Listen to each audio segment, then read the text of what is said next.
All right, so for the first topic we'll be covering, these latest purchases, what does it really tell us about Sony's overall strategy?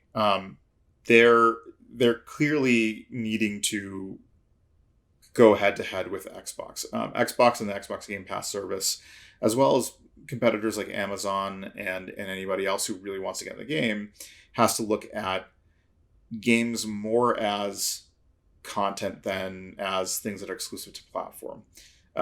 It's going to be very similar to streaming wars, in which content is king. And this is something you've heard Phil Spencer talk about in regards to Xbox, but content is becoming increasingly more important.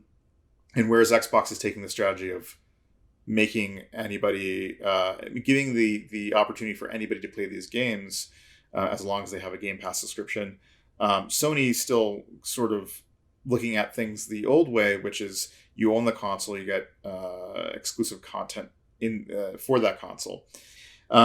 So these purchases are very strategic, it appears.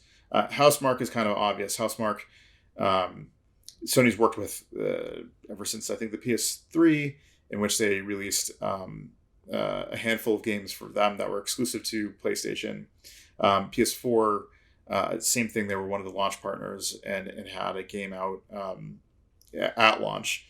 And then likewise with the PS5, they had their own exclusive again, which was sort of ushered in by Sony Studios, and how they're kind of viewing Sony Studios as a broader umbrella.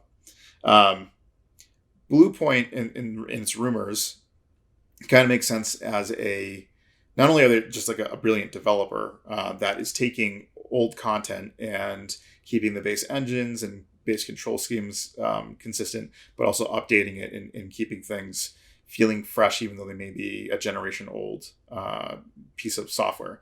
You saw this with Demon's Souls. You can play Demon's Souls as it was intended, but they also include newer control schemes that are a bit more intuitive than they were before. And then making tactful updates to the game, either in graphics or in presentation, that help feel a bit more modern while not taking away from its roots. So it seems to me that with those two purchases, Housemarque is just adding to their catalog of excellent developers that they know that they can work well with. Bluepoint is kind of interesting because I think Sony's strategy with their IP catalog, whether it be new pieces of content or otherwise, is looking at their broad set of content, going all the way from Uncharted 1 all the way up into modern, looking at things like the first Last of Us, which they updated to make it available for the PS4 and is rumored to be available for the PS5 at some point in time.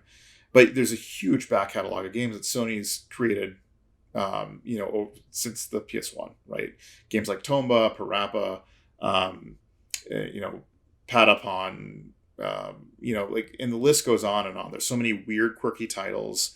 And it's clear that Sony has not approached the backwards compatibility the same way, say, Microsoft has, or had the foresight to really pursue it. So they have to look at their catalog and say, how are we going to take old engines that were built to work on the PS2 or PS3 or PS4, less so with the PS4, but get it to work on their latest batches of hardware. Likewise, it's been clear that for the past couple of months, Sony has looked at their back catalog and realized that games that were built on the PS4 especially and PS5 don't take a whole lot to get ported to PC, unlike something like the PS3, which had totally different hardware and architecture.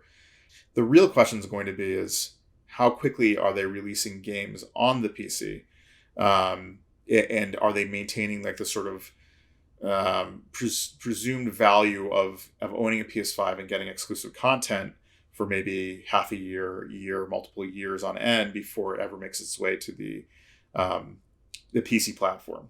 And these sort of strategies sort of tell a bigger story about how PlayStation may be looking at its IP and content, and how it may be looking to counteract what Xbox is doing.